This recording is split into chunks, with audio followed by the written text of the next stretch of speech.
Yang aktif ada 200 lebih.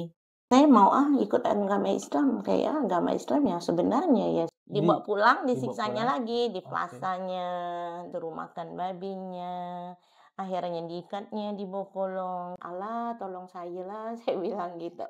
"Janganlah ular gigit saya," saya bilang. Lama-lama kita juga nggak tahan kan. Saya pikir kalau lama-lama saya di rumah ini, tetap saya mati disiksanya sama keluarga saya. Habis cerai sama dia, saya pikir orang Islam itu banyak bisa bantu saya. Oke. Kenyataannya balikannya, nggak ada yang bantu Nggak saya. ada yang bantu.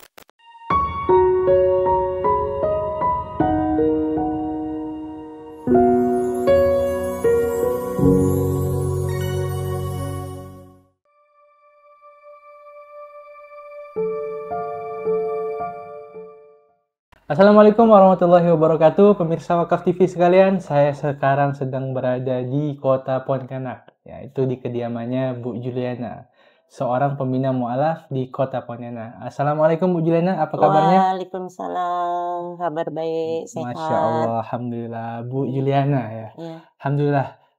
Saya mendapat informasi bahwasannya Bu Juliana itu seorang pembina mu'alaf ya Bu, di kota iya, Pontianak. iya. Ada berapa mu'alaf Bu yang dibina kurang lebih? Saya di sini bina mualaf sih udah lama ya, dari 2010 awalnya. 2010 awal, oke. Awalnya belum ada Belum orang, seramai ini berarti iya ya, nggak seramai sebenarnya. itu, awalnya cuman 6 orang aja di sini. Lama-lama sudah sekarang ada yang aktif ya, hitung yang aktif ada 200 lebih. Oke. Kalau dari Bu Juliana sendiri sebelumnya Ibu beragama apa Bu? Dan nama aslinya juga? Nama saya Juliana Lim Junfa, Lim Yunfa, heeh, nama asli Ibu berarti. aslinya, Oke. heeh. Sebelumnya Agama beragama Konghucu, Konghucu. mhm, Setelah masuk Islam iya, jadi jadi Juliana. Juliana, Masya heeh, Allah, Juliana, heeh, luar biasa. mhm. Bu Juliana, gimana sih kenapa Ibu tuh pingin memutuskan untuk masuk agama Islam? Atau kenapa Ibu memilih agama Islam tuh jadi sebuah pilihan yang sangat berarti bagi Ibu? Saya sih awal-awal sih tidak ada terpikir ya mau memeluk agama Islam, ya nggak ada waktu itu. Waktu itu umur saya tuh masih umur 17 tahun. 17 tahun itu kan ya kita tidak terpikir mau agama ini sungguh agama Konghucu ya kita tak tahu. Oke, Cuman hanya ikut orang tuanya aja, orang tua saya Konghucu, jadi jadi saya ikut Konghucu, ikut Konghucu gitu. juga, oke. Jadi saya nggak ngerti dengan agama. Karena dari itu kan rumah saya itu berdekatan dengan masjid gitu Hmm, Pak, ya. jadi Jadi hampir tiap hari dengar azan berarti iya Bu? tiap Oke, hari itu ya bikin kita rasanya terganggu sekali waktu itu oke, kan. Karena kita kan agamanya beda kan. oke, Jadi dengar azan itu kan rasa kita ya mungkin nolak lah ya awalnya ya, oke. nolak rasanya. Nggak enak dengernya gitu. Nanti ada lama kayak karena rumah saya di situ ya mau diapakan kan. Ya tinggal di situ lama lama lama lama.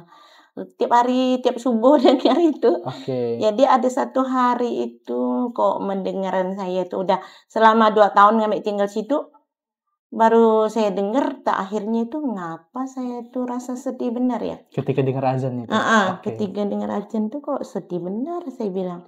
Kok bisa gitu ya? Padahal saya nggak suka ya. Padahal Padahal nggak suka dengar azan tuh? Oke. kenapa saya bisa berubah gitu.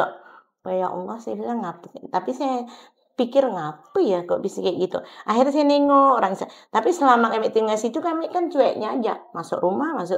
Jadi nggak perhatikan orang Islam apa buat di situ kan. Oke. Cuman kita dengar ya azan ya gitu kan. Jadi nggak pernah memandang Hmm. apa kerjanya di orang Islam di situ gitu, nggak tahu. Jadi penasaran. Kenapa saya sedih, saya penasaran, saya lihatlah.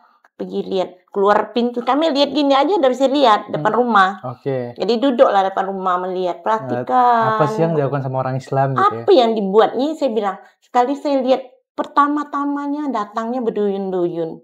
Kok Ramai-ramai gitu ya? putih semua Oke. bajunya kan. Pakai kerudungnya putih Oke. semua datang. Pengajian lah ya, Ibu? Enggak, dia sholat Oh, subuh. sholat subuh. Oke. Datang jadi Datang-datang udah itu dia cuci-cuci Ngapain gitu. nih cuci-cuci gitu? Ngapain dia cuci-cuci?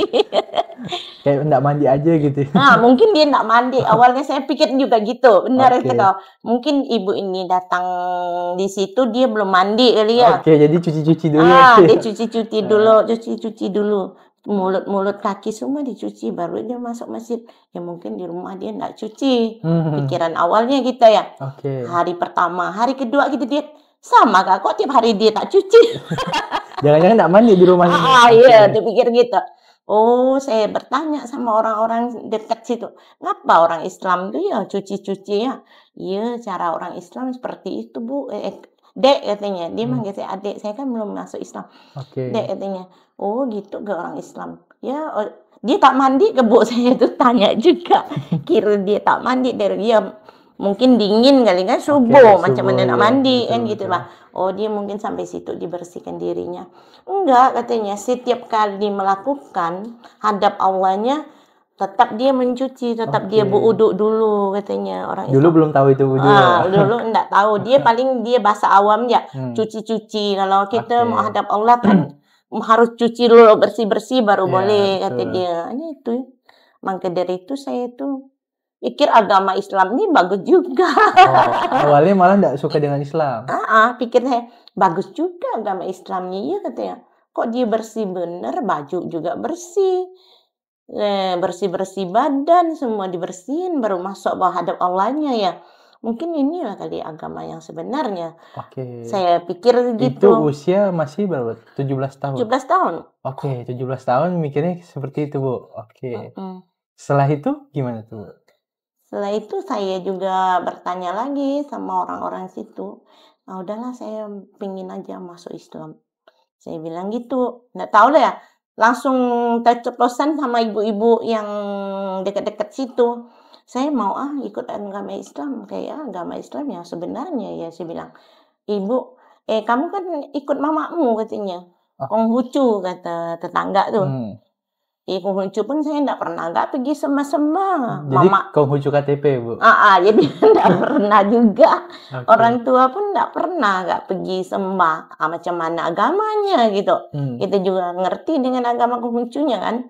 Karena enggak pernah kita pergi. Cuman kita melihat aja di Pekong cuman disembah-sembah gitu kan. Cuman lihat itu. Berarti agama saya itu gitu ya. Tapi kami tidak pernah melakukannya. Orang tua malah tidak pernah melakukannya. Tidak pernah melakukannya. Jadi kita tidak ngerti. Jadi orang Islam kok melakukan terus 1 hari sampai 5 kali. Saya bilang tiap hari. Kalau orang Konghucu kapan gitu kan. Jadi itulah saya memutuskan masuk Islam. Nanya-nanya sama orang. Jadi dulu orang itu bilang kamu masuk sebelah sana. Katanya ada Pak Penghulunya. Jauh lagi kami pergi tuh. Berjam-jam kami naik kerotok. Pakai apa tuh? Kayak motor air gitu. Klotok gitu untuk nemui orang yang ngajarkan Islam itu. Oke, itu gimana Bu dulu, Bu? Saya dulu dibawa orang tuanya di Kalimantan Sari, daerah Batu Ampar, Bah. Oh, daerah Batu Ampar.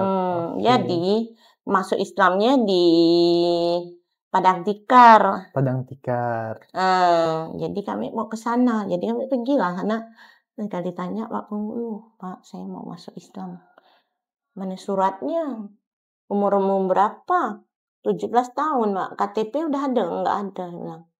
Gimana boleh katanya. Siapa tanggung jawabnya? Kata Pak Penghulu kan.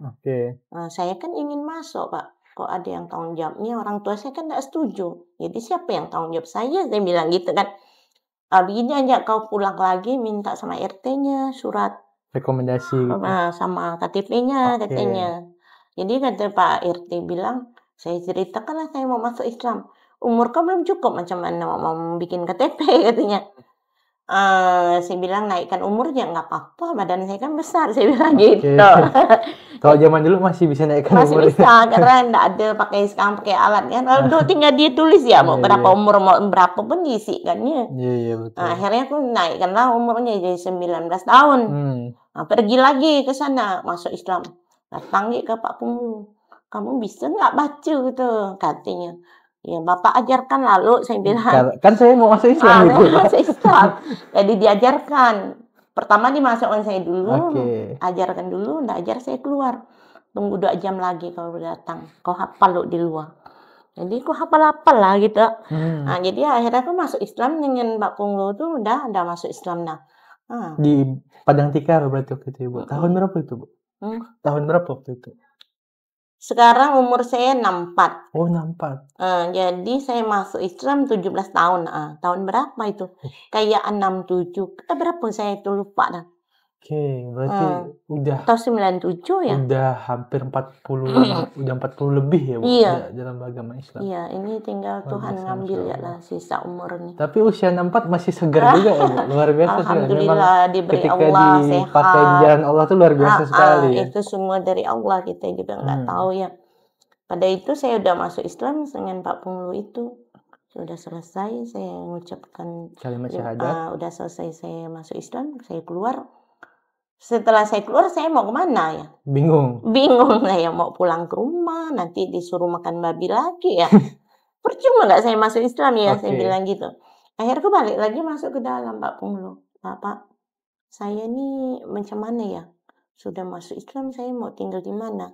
Ya, katanya, saya udah masuk kau Islam, kau mau nanya sama aku lagi? Saya tinggal rumah bapak, kata saya. Mana bisa katanya kau tinggal sama saya, nanti kau dicari keluargamu macam mana. Nggak apa Pak, saya numpang dulu rumah bapak. Sekali lama dia ambil keputusan, oh bolehlah.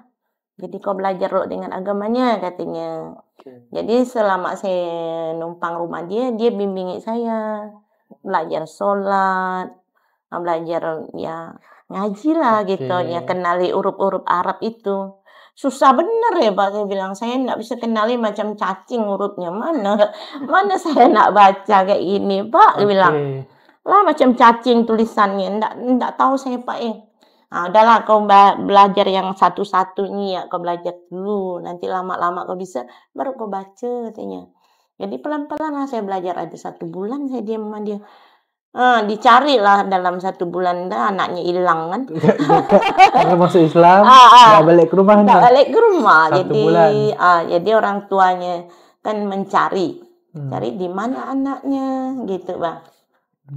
Jadi akhirnya dapat dia ke sana, ke Padang Tikar tuh. Akhirnya ketemulah Ibu. Ketemu, dia bawa pulang akhirnya. Langsung pulang ke rumah. Ya, turun dari sepitnya itu saya sudah saya diterajang ya, jatuh ke bawah. Tapi gimana Bu, perasaan Ibu sebelum masuk Islam? Memandang agama Islam, memandang Islam itu gimana waktu itu? Saya juga nggak paham waktu itu ya. Saya mau masuk Islam itu juga nggak tahu, mendadak-dadak gitu, nggak tahu hati saya yang bergerakkan. Dia juga nggak tahu macam mana masuk Islam kok Islamnya bagaimana, Konghucu bagaimana. Dulu masih belum tahu lah agama jadi yang saya itu belum tahu, masih bergejolak gini, macam mana. Cuman hanya ingat mungkin Islam yang lebih baik gitu ya. Di antara yang lain itu mungkin Islamnya lebih baik gitu. Tapi perasaan Ibu setelah masuk Islam gimana? Saya waktu itu belum merasakan masuk Islam lebih baik atau tetap agama saya lebih baik, belum aku merasakan. Karena enggak bisa merasakannya apa. Karena kena siksa terus. Itu gimana maksudnya kena siksa terus itu gimana? Berarti setelah Ibu masuk Islam dibawa pulang, disiksanya lagi, di plasanya, disuruh makan babinya, akhirnya diikatnya di Bokolong, karena rumahnya kan gini tinggi kan, di bawah ada air. Rumah yang tinggi gitu. Di bawah ada air. Kalau siang kan airnya nggak ada. Maghrib tuh, gitu maghrib malamnya pasang gitu. Kalau awalnya airnya belum ada, jadi saya diikatnya di bawah itu waktu itu. Diikatnya supaya saya bisa membalik lagi agama Konghucunya. Pilih mana mau masuk balik lagi ke agama Konghucu atau diikat di sini gitu ya? Dia bilang gitu. Pokoknya saya kasih ikat kamu di sini katanya. Tetap kau balikkan agama Konghucu. Jadi tidak boleh ikut agama Islam. Asal kau tak berubah, tetap saya ikat kau di situ katanya. Diikatlah sampai malam, sampai siang. Malam-malam. Luar biasa. Malam-malam tuh pasang. Allahu Akbar. Air pasangnya itu, ya situ kan ya namanya hutan ya.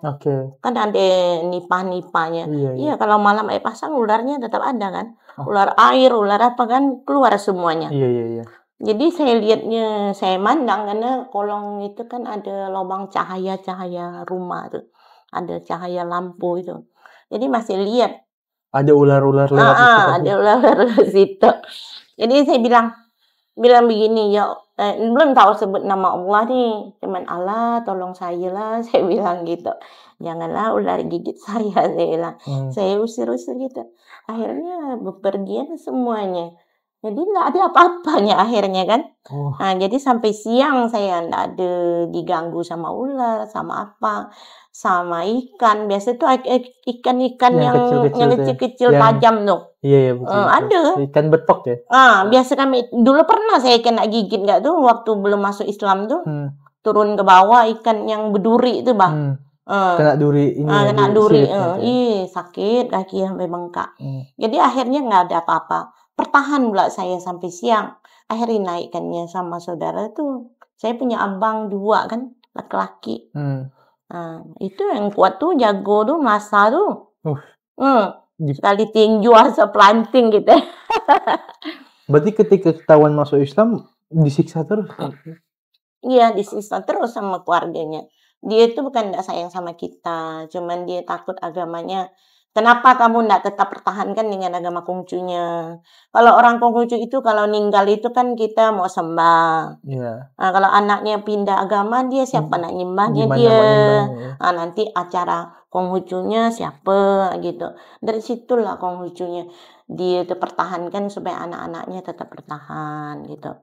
Kalau dengan agama sih dia enggak masalah sih. Bukan dia tuh benci dengan agama Islam, benci yang ini, benci itu enggak. Cuman dia supaya anaknya jangan sampai pindah akidahnya. Itu ya. Tapi apa yang membuat ibu itu yakin, Bu, untuk tetap tetap memilih Islam walaupun disiksa, Bu? Saya juga nggak paham ya. Tapi hati kecilku tuh, udahlah, Islam aja gitu. Hanya itu ya perkata hati saya. Islam. Berarti hidayah yang luar biasa. Jadi tetap saya pertahankan ya dengan agama Islam. Akhirnya disiksa lama-lama, ada keluarga datang apa dikabarin. Beli orang Cina kalau lebarannya beli babi banyak kan. Pala babi pun dia beli, kadang beli 1 ekor ya. Akhirnya dipotongnya, ada itu dia suapkan kita makan, mana ditungkupkan kita lagi. Dipaksa makan tuh. Iya.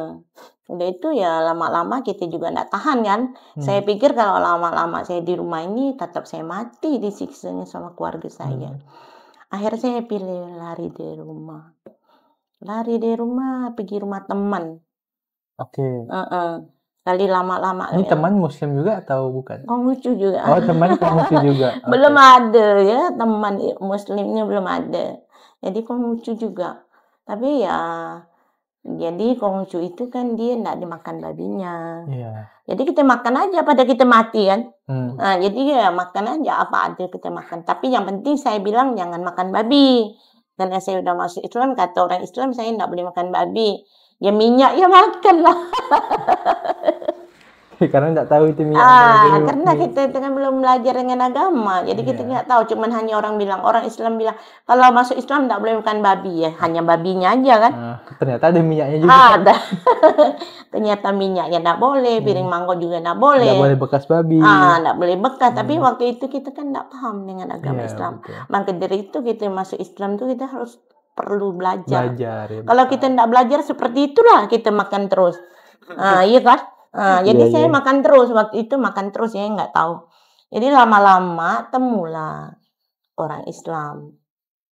Mungkin jodoh kali diberi Tuhan kali, saya juga nggak tahu.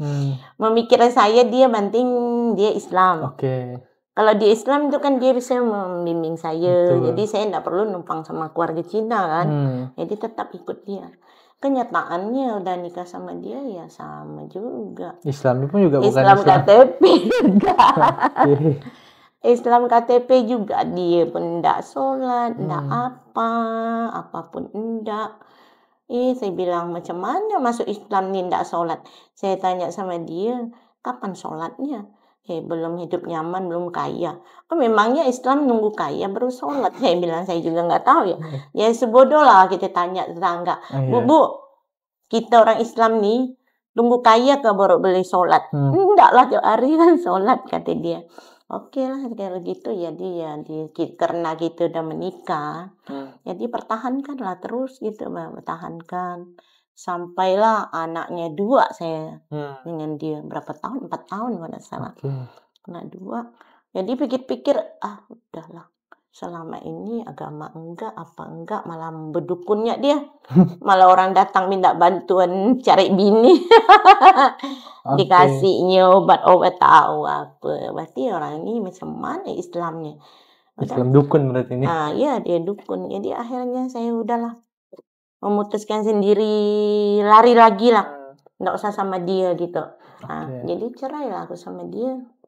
Oke. Setelah kami cerai sama dia, pikiran saya, kan dulu saya masuk Islam tuh, nanti kamu masuk Islam, saudara itu katanya Islam tuh semuanya saudara. Sesama muslim adalah saudara. Pikir Oke. saya itu saudara lah semuanya.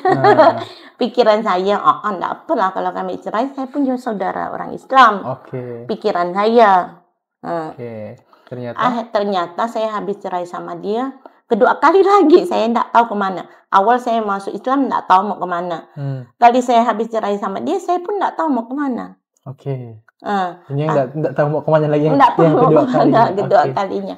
Luar biasa sekali. Luar biasa. Jadi mau kemana? Pulang tempat keluarganya. Keluarga bilang, boleh saya kasih modal usaha, kasih uang.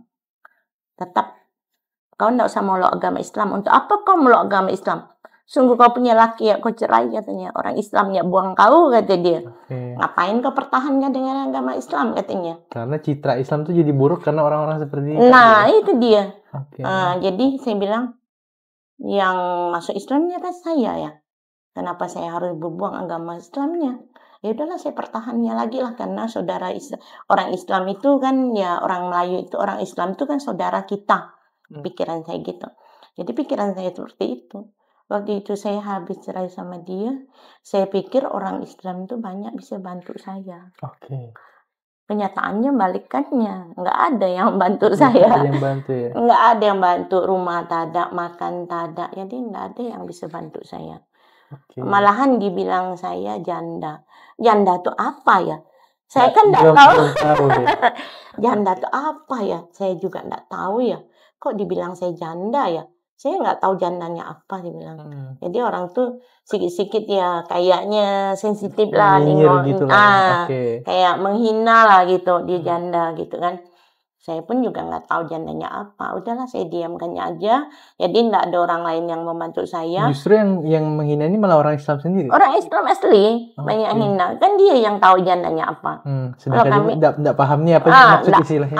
Apa itu janda. Jadi saya tak tahu.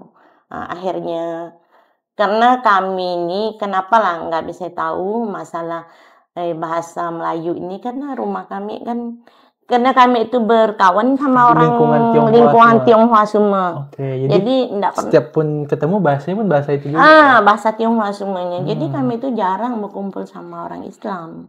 Jadi kita orang Islam itu ada istilah apa enggak tahu istilah apa tuh kita nggak tahu. Gitu Bang. Akhirnya saya memikirkan macam mana hidupnya susah nih. Makan tada, apa tada. Tempat tinggal enggak ada. Tempat tidak, semuanya enggak ada. Tapi kenapa tetap milih Islam? Kan orang tua juga nawarkan. Ini kalau balik ke Konghucu nih siapkan modal apa segala macam gitu. Itulah dari itu enggak tahu hati kecil saya itu tak mau gitu, Mas. Enggak tahu kenapa enggak mau. Udahlah. Pada saya balik Konghucu, Islam orang enggak duli, udahlah kau mati ya lah saya bilang. Saya bunuh diri aja. Saya pikir, udahlah. Kalau orang Cina kan sikit-sikit nggak mau masalah kan bunuh diri ya. Tetap dia nggak mau hidup lagi kan. Nah, jadi saya pun masih pikiran saya itu masih di situ. Sempat ada keinginan. Bukan keinginan nih, memang saya melakukan. Oh, memang melakukan. Melakukan. Waktu itu saya mau terjun di tol baru. Kan baru jadi dulu tuh. Tol 2. Dulu jadi. Tol 2 itu. Oh ya, oke. Kan baru jadi Baru jadi tahun itu berarti ya. Tahun 80-an itu berarti. Iya, jadi saya pergi sana. Akhir saya mau terjun, tiba-tiba dengar azannya. Rasa tertusuk kuping saya. Akhir saya langsung turun lagi. Kaki saya udah melangkah di pagarnya. Akhir saya turun lagi. Enggak usah lah saya bilang. Saya pulang lagi. Oh, sempat pengen bunuh diri. Udah hampir mau terjun. Ada azannya, nggak tahu padahal. Qadarullah tuh kedengaran azan. Allahu Akbar, Allahu Akbar. Allahu Akbar, rasa tusuk di kuping kita gitu. Akhirnya saya pulang lagi. Pulang lagi, numpang rumah teman lagi. Akhirnya saya pergi lagi saya bunuh diri. Pergi rumah orang yang Oh, sempat kosong rumah. percobaan kedua kali? Iya, rumah kosong aku pergi. Oke. Gantung diri aku. Gantung diri. Gantung diri. Tapi itulah, talinya putus. Oke. Talinya putus. Tak jadi mati ya, Ge. Udah 2 kali saya tak jadi mati. Macam mana cara bunuh diri? Orang Cina bunuh diri kayak mana ya? Kok cepat benar dia mati? Yang pertama gagal karena kedua kali gagal lagi. Yang kedua kali gagal karena karena talinya putus. Iya, talinya putus. Okay. Akhirnya. Biasa kan cerita orang tentang bunuh diri ini satu hal yang seram, sedih. Tapi saya baru kali ini dengar percobaan bunuh diri yang gagal karena talinya putus gitu kan. Talinya putus, jadi kami pikir ngapa macam mana bunuh diri ya, orang-orang bunuh diri kok cepat benar dia bunuh diri, bilang bisa. Padahal kursi udah tumbang kok, saya tulap jatuh ke bawah. Oke. Akhirnya udahlah, balik lagi, temenung lagi saya. Banyak mikir mau mati ya, enggak di pikiran lain, pikiran saya mau mati ya. Udahlah, gini aja, saya beli baygon ya. Yang segi 4, kan dulu kan yang baygon air segi 4 ya. Segi 4 gitu. Aku beli 1, aku bawa, kan rumah kosong yang kami di Rasau Jaya itu kan, dulu kami tinggal Sata dengan suami saya. Tapi rumahnya belum dijual. Jadi kosong lah rumahnya. Kosong rumah itu, suami aku udah pindah kemana nggak tahu. Akhirnya rumah kosong. Aku naik rumah itu, bawalah ke baygonnya ke situ. Padahal nggak ada orang tahu awal aku naik itu. Kenapa bisa orang tahu ya? Akhirnya aku minum lah. Aku duduk gini lah tuh. Ini meja. Simpan kursi meja di sini. Kasih pisau panjang gini aku letak. Kalau saya tak mati, saya mau tusukkan dengan pisaunya.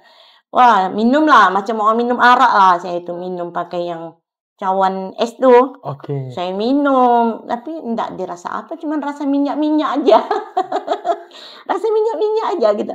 Minum sampai habis 1 kaleng itu aku minum ya. 1 kaleng, Bu? Habis. Habis 1 gelas yang es tuh. Minum masih belum mati. Tambah lagi, aku minum lagi. Habis saya 1. Ini kalau aku belum mati, aku nak tusuk dengan pisau. Tunggu lo duduk lo entah. Belum mati gak lama benar mati. Padahal baygon udah habis 2 kali. Udah habis. 1 kaleng itu udah habis. 1 kaleng udah habis. Akhirnya aku baru nak ambil pisau. Dan pisaunya berlari pandang. Padahal bukan berlari. Kali saya tumbang kali kan. Waktu itu saya tumbang. Habis tumbang itu saya nggak tahu lagi. 1 minggu saya baru tahu. Tapi nggak tahu orang itu kok bisa tahu saya di dalam itu. Berarti kayak pingsan gitu berarti. Pokoknya nggak tahu apa-apa lagi lah. Mungkin habis minum itu kan. Ya ini nggak sempat aku tusuk pisau lagi. Karena mau ambil pisau nengok. Kok pisau dia berlari ya udah. Mungkin saya bertumbang kali ya. Bukan pisau berlari gitu. Saya yang tumbang. Akhirnya 1 minggu saya sadar di rumah sakit. Kok saya ada di rumah sakit ya? Tiba-tiba di rumah sakit. Berarti ada yang nemukan nih? Iya. Kok saya di rumah sakit? Nyamannya udah mati. Coba lagi dulu saya mati. Ini kan enak matinya, saya bilang. Di sana pun sama kak. Kotanya lebih besar lagi dari sini, saya bilang.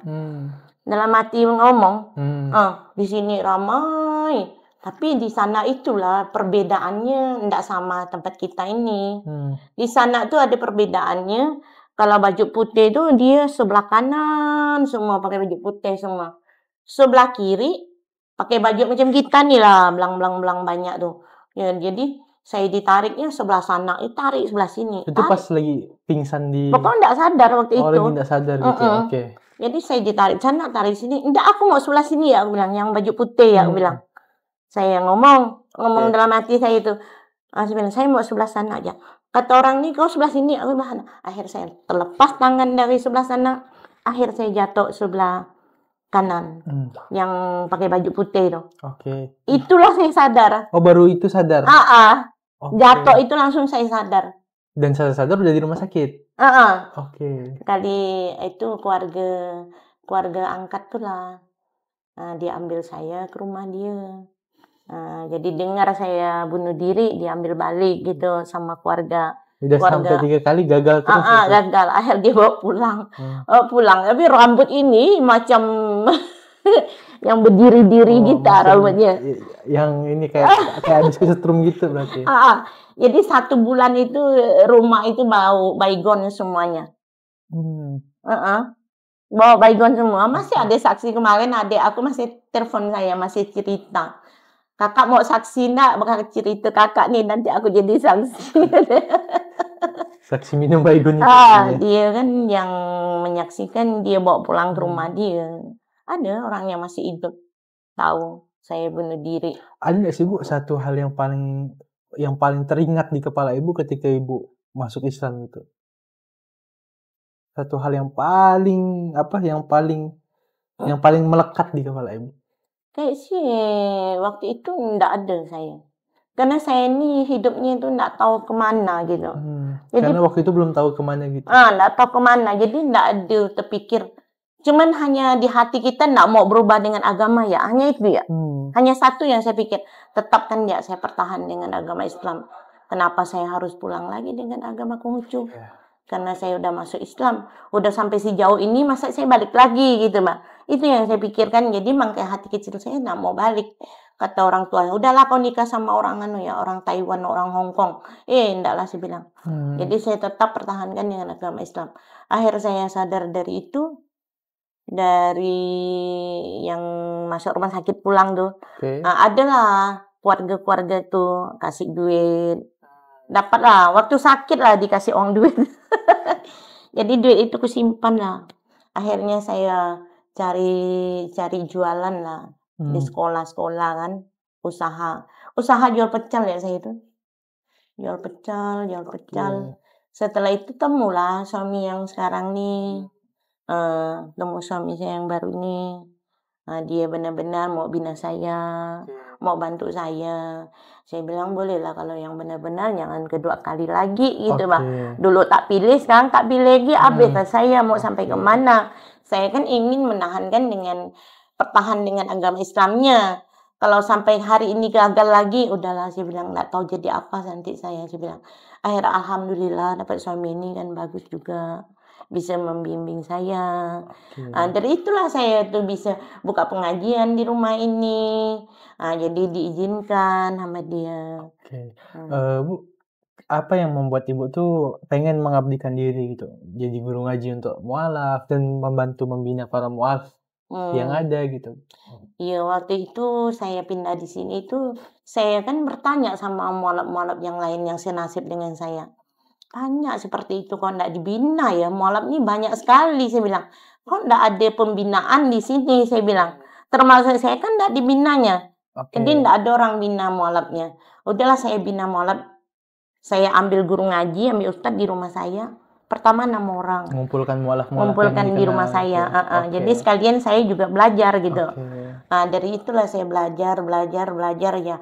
Alhamdulillah selama ini udah 16 tahun ya. Alhamdulillah. Jadi 16 tahun tuh bermulainya Bu pengajian mualafnya itu.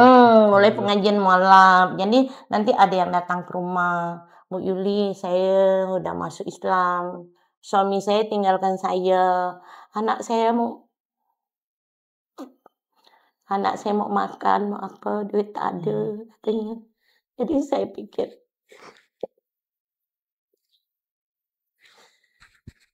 pikiran saya itu nasib dia seperti saya gitu, Bang.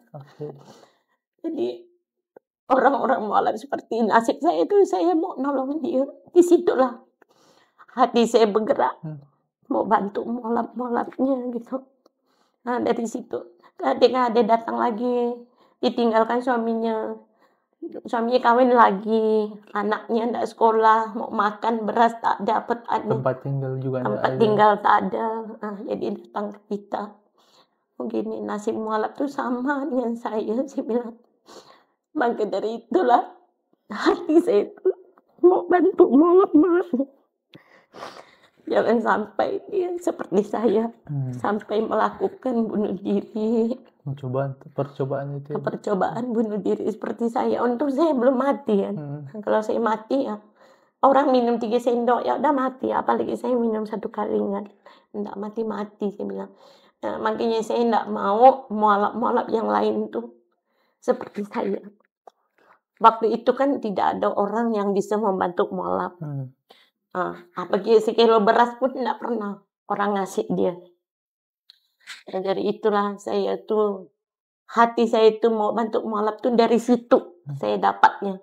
Oke, ternyata banyak mualaf yang kurang lebih senasib. Iya, banyak sekali mualaf seperti itu. Maka dari itulah saya memikir bagaimana saya bisa membantu mualaf-mualaf. Makin tahun makin bertambah. Makin tahun makin bertambah. Kalau saya sendiri cuman buka pengajian ini, dana dari mana banyaknya? Oke. Dari suami kerja, ndak ya secukup untuk sekolahkan anak kan. Jadi pandai-pandailah saya sisihkan uang. Kadang saya kerja kan, dapat uang itu bisa membantu orang-orang. Waktu itu saya sendiri juga udah lama dirikan pengajian. Saya nggak tahu di mana yang bisa untuk bantu mualafnya. Saya juga nggak tahu. Tidak ada orang datang memberitahu, oh Bu Yuli di sini ada bantuan ini, nggak ada. Nggak ada bantuannya. Pada waktu itu saya ambil Pak Ustadz ngajar di rumah saya nih. Pak Ustadz itu pas jadi ketua Basnas. Oke. Dari situlah mereka tuh membantu saya. Bu Yul, nanti kita di mana ada mualaf yang susah itu nanti kita bantu. Yang sekolah, yang mau sewakan rumah, karena rumah nggak ada kan. Dia tuh kadang gini, Bang. Dia udah dinikahin setahun, diceraikan, dia balik ke istrinya. Jadi yang mualaf itu udah dimasuk Islam, dilantarkan. Oke, terlantar. Terlantar dia. Terpaksalah saya sewakan, ngajak kerjasama dengan Basnas. Tolonglah kita bantu mereka ini, kasih dia jualan kecil-kecilan. Diperdayakan. Perdayakan supaya mereka itu bisa tetap pertahankan dengan agama Islamnya. Jangan sampai dia balik lagi dengan agamanya. Itu yang saya takutkan. Nanti dia udah masuk Islam, balik lagi. Karena tuntutan ekonomi. Iya, karena nggak ada tempat tinggal. Iya, tempat tinggal tidak ada. Saya hidup sebatang kara dulu ya, makan tak ada, rumah tak ada. Itu pun saya udah merasakan macam mana sulitnya kayak mana gitu sendiri. Apalagi bawa anak-anaknya. Dari situlah saya itu kasihan dari situ. Maka dari situ saya bisa terjun, bisa membantu orang-orang gitu. Jadi mualaf nggak tahu ngaji, saya ajarkan. Ngaji. Fardu kifayah, saya pun udah belajar. Alhamdulillah lah, bisa lah ngajarkan. Tapi nggak tahu lah, nggak sepenuhnya sepandai yang dari orang. Pokoknya saya itu ya sering mandikan orang, udah sering gitu ya. Ya udah agak bisa lah gitu. Kalau bilang pandai benar sih enggak. Tapi masih ada lah, bisa kita bantu yang mualaf-mualaf sama sekali untuk tidak tahu itu untuk bina mereka. Bagaimana ngaji. Ngajinya, ngaji pun saya pun enggak seperti orang udah pandai benar, enggak sih. Tapi saya kan biasa bahasa mengajar orang-orang itu kan ya bahasa biasa gitu kan. Jadi enggak bahasa Arab gitu kan, enggak pandai bahasa Arab kan. Kita mau bahasa Arab pun mualaf enggak ngerti Kak. Apa yang diomong orang. Jadi maksud saya kalau ngajar mualaf itu yang mana dia bisa ngerti aja. Ya itu aja. Ada penyesalan ketika masuk Islam? Di situ sih saya enggak ada mikir penyesalan, enggak ada penyesalan masuk Islam deh. Rasanya hati saya itu tetap pertahankan, tetap berjuangkan dengan agama Islam. Jangan sampai udah masuk Islam, kita berubah lagi agamanya, balik lagi ke Konghucu. Maka dari itu orang-orang saya pertahankan yang semua yang mualaf itu, saya itu pertahankan. Supaya mereka janganlah balik lagi dengan agamanya. Itu. Banyak sih orang mualaf ini mau belajar karena dia enggak baca tulis, enggak bisa. Jadi maka dia malu nak belajar. Maka itu yang nenek-nenek juga enggak tahu sholat, enggak tahu apa. Paling saya ngajarkan dia Al-Fatihahnya aja. Al-Fatihah supaya dia bisa sholat. Dia enggak bisa apa-apa, saya bilang kau belajar dulu. Al-Fatihah udah cukup ya. Al-Fatihah udah cukup. Kalau enggak tahu apa-apa. Nanti gerakan kamu ikut di masjid aja, saya bilang gerakannya. Itu baca Al-Fatihah, saya bilang. Jadi mereka nih banyak yang udah bisa. Alhamdulillah yang ikut saya tuh ya rata-rata udah mulai bisa gitu. Yang enggak bisa itu kadang dia malu, enggak mau belajar gitu. Banyak sih yang lain. Saya enggak ngerti. Baca apa kayak nih. Macam apa katanya, macam kecamba tulisannya. Macam cacing. Macam cacing. Kalau saya awalnya macam cacing. Saya tanya Pak Ustadz, kenapa saya lihat Quran tuh macam cacing ya? karena ibu belum dapat hidayah, kata Ustadz. Setelah saya dapat hidayah, bisa membaca Quran, enggak lagi. Enggak ada lihat macam cacing lagi. Malah suka gitu. Malah suka kita baca. Oh, ini rupanya ini. Kadang-kadang orang Cina tanya, kok hebat benar kau? Ya bisa baca macam cacing katanya. Ya itu udah semua hendak Allah, kita enggak tahu ya. Saya juga enggak tahu saya kenapa bisa membina mualaf sebanyak ini, bisa membantu mualaf gitu. Saya bukan hanya sini ya, Dek. Saya itu ke daerah pun saya masuk. 1 bulan kadang 2 kali, kadang sekali ke daerah-daerah pedalaman. Pedalaman lebih susah lagi. Banyak mualaf itu orang Dayak masuk Islam tuh dia enggak tahu sholat, enggak tahu ngaji, sholat dia enggak tahu. Makanya kadang kita masuk ke sana dikasih bantuan juga, kasih bantuan. Misalnya di sana perlu apa, mukena enggak ada. Kirimkan mukena. Nanti kita bawa ke sana langsung, sekalian bina dia. Di sini Bu, orang meninggal nunggu orang jauh Mengkayang datang mandikan. Jadi kalau misalnya hujan licin macam mana, ditunggulah Bu. Nggak, kasihan mayat nunggu lama. Akhirnya kami ke sana ngajarkan dia supaya bisa supaya dia bisa. Saya bilang, ibu-ibu nggak usah susah-susah. Ibu nggak bisa, Islam itu tidak menyusahkan kita. Kalau kamu tak bisa, kamu praktek dulu bungkusnya, macam mana caranya. Nanti kau nggak usah baca apa-apa. Bismillahirrahmanirrahim. Itu aja udah cukup. Iya, saya bilang kau tak bisa kan. Kalau tak bisa itu aja. Saya bilang, baca bismillah aja udah cukup. Apakah Islam menyusahkan kita? Enggak kan? Enggak dimandikan lebih susah lagi busuk ke situ. Kan kasihan mayat nunggu kelamaan kan. Baca aja bismillahirrahmanirrahim. Semua kena Allah, saya bilang. Udah itu aja, aku bilang. Enggak tahu baca bahasa Indonesia, aku bilang. Ada buku tuntunannya tuh. Baca bahasa Indonesia, saya bilang. Enggak perlu bahasa Arab, kita ini bukan orang Arab. Kita orang Indonesia, orang di sini, orang Melayu. Ya bahasa Melayu aja. Karena baru juga belajar. Baru nak belajar, saya bilang. Kita enggak usah kita dipaksakan orang tuh harus bisa seperti kamu. Karena kami ini kan malam kan enggak bisa. Bahasa Cina juga boleh, apakah Ustadz melarang saya bahasa Cina? Kan enggak mungkin kan? Tapi di satu sisi juga pelan-pelan juga harus belajar. Iya, makanya dari itu ibu-ibu tuh kalau sama sekali tak bisa. Saya pun gitu ngomong sama ibu-ibu. Ibu-ibu sama sekali tidak bisa sholat, baca Fatihahnya dulu. Karena Tuhan Maha Tahu juga kan. Iya, karena kamu tidak bisa. Tapi nggak mungkin kau tak bisa terus. Maka sambil belajar, pelan-pelan belajar. Lama-lama juga bisa. Seperti saya juga nggak bisa apa-apa. Akhirnya lama-lama mungkin dikasih hidayah kepada Allah. Udah pelan-pelan belajar. Gitu ya, Bu. Jadi ya sedikit banyak saya udah bisa gitu. Bu, ada nggak hal yang pengen Ibu sampaikan kepada kaum muslimin khususnya ya? Maksudnya tentang bagaimana sih kita ini sebagai orang Islam harusnya seperti apa? Karena orang non Muslim itu tidak memandang agama ya. Orang non Muslim itu kan akan memandang apa yang kita lakukan gitu. Iya. Nah. Ya harapan saya ya semuanya lah ya. Semua non Muslim. Karena kami mualaf ini baru masuk Islam.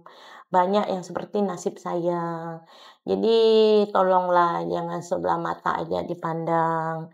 Kalau bisa dibantu, bantuin aja. Enggak bisa kau bantu duit, bantu doa. Atau kasih penjelasan ibu yang udah masuk Islam, jangan pulang lagi ke keluarganya. Nanti makan anjing, makan babi. Itu orang Islam udah tak boleh. Dari situ. Kalau kalian enggak bisa, kau bisa gak bantu apanya untuk saya bisa menyalurkannya gitu. Gitu ya harapan saya. Supaya mualaf-mualaf itu enggak terlantar. Yang mau usaha apa tuh kita bisa bantu dia. Bisa. Kalau enggak kita bantu dia, siapa lagi yang bantu dia? Utama dia tak punya keluarga. Keluarganya ada kan enggak mungkin dia balik lagi. Betul. Seperti saya, keluarga saya berduit semuanya. Tapi enggak mungkin saya datang minta uang sama dia. Kenapa kau mau masuk Islam? Kan tetap kena marah kan. Jadi keluarga-keluarga tuh ada yang orang yang masuk Islam, orang mualaf ini dibuang keluarganya sama sekali. Matilah kau sana katanya, kau udah pilih agamanya. Terserah kau mau mati mau hidup. Dari situ itulah kasihan dengan mualaf-mualafnya, sudah membuang agamanya, keluarganya udah tak mau dia, orang muslim pun ya tidak peduli sama dia. Nah, itu yang kita kasihankannya. Supaya muslim tetangga-tetangga tuh bisa perhatikan, oh ini kasihan dia udah buang keluarganya, nggak ada siapa-siapa. Ya kita bantulah dia. Hanya itu aja. Keinginan saya hanya itu, jangan sampai dia balik lagi agama Islamnya. Kalau misalnya dia udah keluarganya tak ada keluarganya tetap datang, ayo kau ikut pulang, balik lagi agama. Ada yang seperti itu. Saya itu ada jangan jauh-jauh dengan saya itu ada 4 orang balik lagi. Balik agama yang sebelumnya. Balik Kristen lagi. Karena keluarganya datang ambil dia. karena diri dia pun juga tidak ada yang mau menolongnya gitu. Jadi enggak doang nolong dia. Jadi kita nolong kan ya kadang-kadang kan sebatas, kalau saya kan sebatasnya, semampu saya. Kadang-kadang dia mau cek melebihi, mendengar ya namanya godaan ya sama keluarga-keluarga yang banyak duit itu. Kemungkinan dia merasa keluarganya berini lebih banyak ya dia balik lagi. Maka dari itu saya bilang kalau kita masukkan orang Islam ini, kita dibina dulu. Supaya mereka tuh bisa menguatkan akidahnya. Jadi dia tahu dengan agama ini tidak boleh, itu tak boleh. Kalau dia udah mengerti dengan agama, ada masuk di otaknya, tetap dia tidak bakal balik lagi. Hanya itu aja yang bisa saya sampaikan. Baik, luar biasa sekali, Bu. Perjalanan Bu Juliana dari seorang waktu itu SMA berarti masih, Bu? Saya waktu itu sekolah SD-nya di Pemangkat. Jadi pindah. 17 tahun tuh berarti masih SMA ya, Bu? Saya enggak sampai ke SMA. Udah sampai SMA. Saya itu tamat SD pindah ke PT Semanggang itu. Karena di situ nggak punya sekolah. Yang punya gereja. Kerja berarti waktu itu umur 17 tahun. Iya, orang tua kerja sana. Jadi saya sekolahnya di gereja. Jadi nggak tahu sampai berapa saya SMA ke apa, nggak tahu. Karena ijazahnya nggak ada waktu itu kan. Kalau di gereja kan nggak ada ijazahnya. Sekolah non formal berarti. Jadi ikut sekolah itu aja saya tuh selama berarti itu. Di usia 17 tahun nih luar biasa sekali pemirsa. Usia 17 tahun mendapat hidayah untuk mengenal Islam. Bahkan ketika masuk Islam tadi sempat disiksa, Ibu, disimpan di bawah kolong, ada ular dan segala macamnya. Lalu ketika setelah menikah malah ketika itu bercerai malah sampai ingin bunuh diri. Nah, dan luar biasa sekali pemirsa sekalian perjalanan Bu Juliana sampai hari ini yang kurang lebih membina kurang lebih 200 mualaf, Ibu, di kota Pontianak. Luar biasa sekali. Baik pemirsa sekalian, itu mungkin kisah dari Bu Juliana pada hari ini. Jangan lupa like, komen, dan subscribe channel kita, Wakaf TV. Semoga kita kedepannya akan menyajikan konten-konten yang lebih menarik dan inovatif. Sekian dari kami, dari kota Pontianak. Wassalamualaikum warahmatullahi wabarakatuh. Waalaikumsalam. Jadi salah satu hambatan di jalannya, ya ini nih. Nah ini salah satu.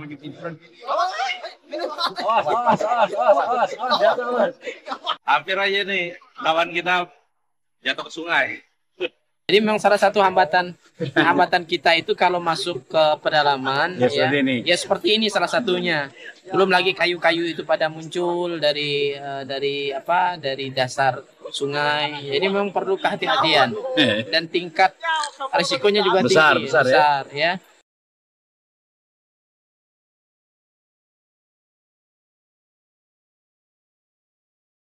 Ya begini kondisi ketika kita masuk ke pedalaman Sinten, Kalimantan Barat, kita memang harus bisa membaca kondisi sungai, kondisi alam. Kalau pada saat air naik, kita aman. Pada saat air surut, maka kondisinya kita harus berhati-hati.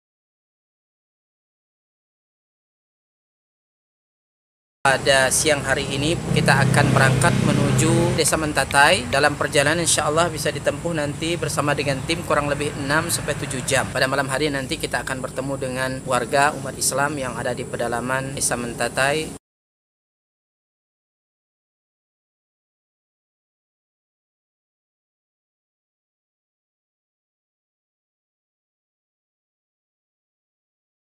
Alhamdulillah sudah kurang lebih 600 mu'alaf yang masuk Islam dengan asbab dakwah ini. Dan tentunya ini tidak hanya sebatas mereka memeluk Islam, tetapi masih banyak PR-PR yang harus kita selesaikan. Dalam hal ini kami membina mereka membutuhkan Al-Quran untuk kita sampaikan kepada mereka yang menjadi sarana mereka dekat dengan Allah Subhanahu wa Ta'ala.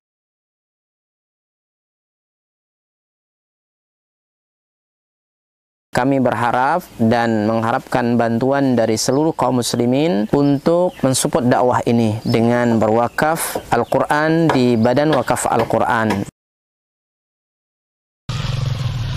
Luar biasa. Kaum muslimin yang dicintai oleh Allah Subhanahu wa Ta'ala, perlu kita ketahui bahwa pondok ini sangat dibutuhkan karena memang di sini sangat minim akan bahkan mungkin bukan lagi dikatakan minim, memang tidak ada lembaga semacam pondok pesantren yang berdiri di Desa Nangat Tempunak ini. Yang kedua adalah kerusakan akidah. Ya, jadi di sini jika tidak ada pesantren ini rusaknya luar biasa. Apalagi memang pemurtatan sangat kuat di Desa Nangat Tempunak ini. Jadi memang misionaris-misionaris itu masuk kemari itu dengan materi yang kuat, ya, dengan iming-iming yang kuat. Dengan adanya pondok pesantren ini mengkader anak-anak para mu'alaf, ya, dari suku Dayak yang berasal dari pedalaman ini sangat mudah. Jika mereka sudah belajar agama, kemudian mereka sudah paham dengan agama dan mereka sudah hafal Quran, mereka akan kita kembalikan ke kampung-kampung mereka.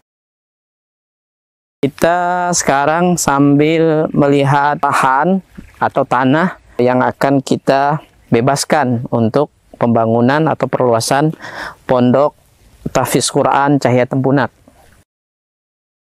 Lokasi ini adalah lokasi yang bebas daripada banjir dan luasnya kurang lebih 4 hektar, dan insya Allah di sini nanti akan kita bangun sarana ibadah, kemudian sarana untuk tinggal mukimnya para santri, kemudian aula belajar dan pertemuan para santri.